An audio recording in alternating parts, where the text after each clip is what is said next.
प्रसन्न हूं क्योंकि वेबिनार का ये चौथा सत्र है और मुझे खुशी है कि जितने विषय विशेषज्ञ जुड़े उन्होंने विषय की गहराई में उतरकर अनेकों बहुमूल्य सुझाव दिए हैं।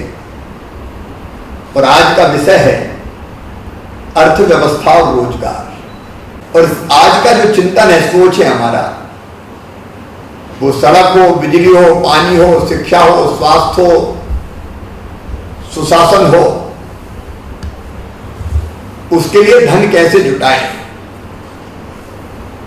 अर्थव्यवस्था मजबूत कैसे हो। हमारी चिंता है पूरे मध्य प्रदेश में लघु और कुटीर उद्योगों का भी जाल बिछाएं। हमने पहले भी प्रयास किया है कि इंडस्ट्री आए, उद्योग आए। उसके लिए हमारी औद्योगिक नीति जो है, इंडस्ट्रियल पॉलिसी, उसको भी हमने बहुत प्रोग्रेसिव बनाया। और मुझे खुशी है कि कई बड़े उद्योग मध्य प्रदेश में स्थापित हुए, छोटे छोटे उद्योग भी तेजी से आए। हम उस दिशा में बहुत गंभीरता से काम कर रहे हैं। कृषि के क्षेत्र में हमने काफी काम किया है। हमारी ग्रोथ रेट आश्चर्यजनक रूप से कई वर्षों तक 20 के आसपास रही।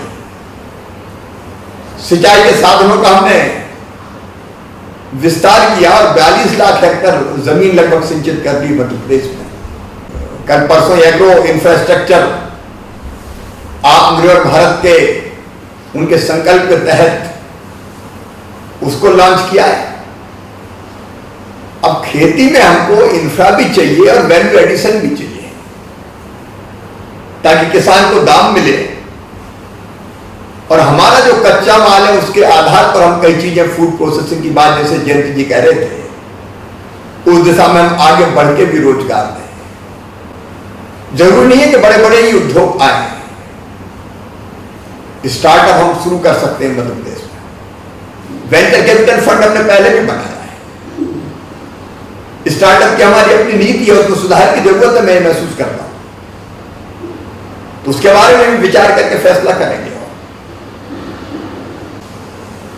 तो शिक्षा की ऐसी व्यवस्था जो रोजगार के साथ जुड़ी हो, उसका रोड मैप हमको तैयार करनी पड़ेगा। अभी जब हमारे प्रवासी श्रमिक लौट के आए और हमने जब उनकी स्किल मैपिंग की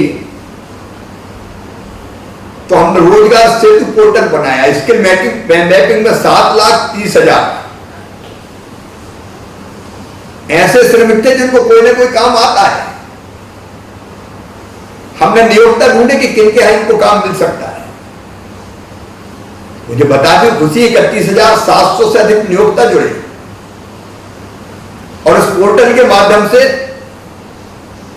बहुत ज्यादा नहीं, लेकिन अभी 38,900 से अधिक श्रमिकों को स्थायी रोजगार मिल गया है। और इसी व्यवस्था को आगे बढ़ाते हुए प्रदेश के सभी युवाओं के लिए एकीकृत जॉब पोर्टल प्रारंभ करने पर विचार हम कर सकते हैं। नौजवानों को कैसे हम प्रेरित करें कि वो खुद अपना छोटा काम शुरू करके छोटा बड़ा खुद वो रोजगार देने वाले बन जाए। हमने पिछले टर्म में एक योजना शुरू की थी, युवा उद्यमी योजना। उसमें कोई इंडस्ट्री अगर लगाता था नौजवान तो उसकी गारंटी सरकार लेती थी और उनको 2 करोड़ रुपए तक का लोन, जैसा प्रोजेक्ट हो 2 करोड़ रुपए तक की गारंटी सरकार लेती थी और उसमें सब्सिडी भी थी। हम अपनी तरफ से भी पैसा उसमें 15% तक सब्सिडी देने का काम करते थे। महिला सेल्फ हेल्प ग्रुप एक बड़ी ताकत है। आज प्रधानमंत्री जी ने कहा है लोकल को वोकल बनाओ,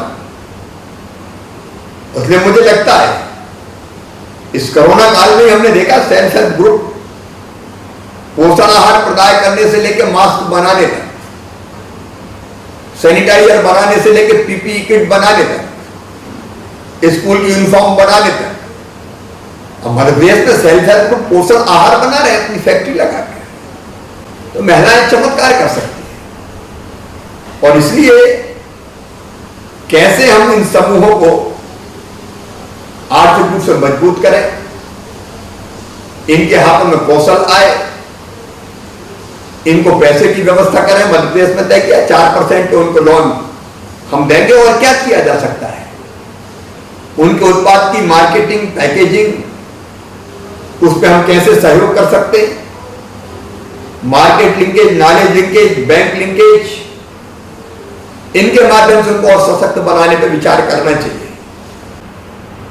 हम मालवा में हमने एक मालवा फ्रेश नाम का ब्रांड डेवलप किया, जिसमें संतरे उनकी ग्रेडिंग करके, पैकेजिंग करके, और फिर आपने भेजा तो देश के बाजारों में किसानों को बहुत अच्छा दाम मिला। इंडिविजुअल किसान नहीं कर सकता। ये फार्मर प्रोड्यूसर ग्रुप अगर ढंग से काम करेंगे तो जो आदान की व्यवस्था उसमें भी मिलके करेंगे तो सस्ता मिलेगा।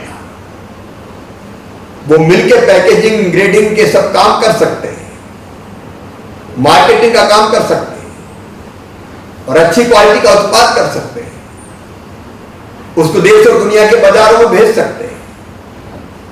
इस दिशा में भी हमको विचार करना चाहिए।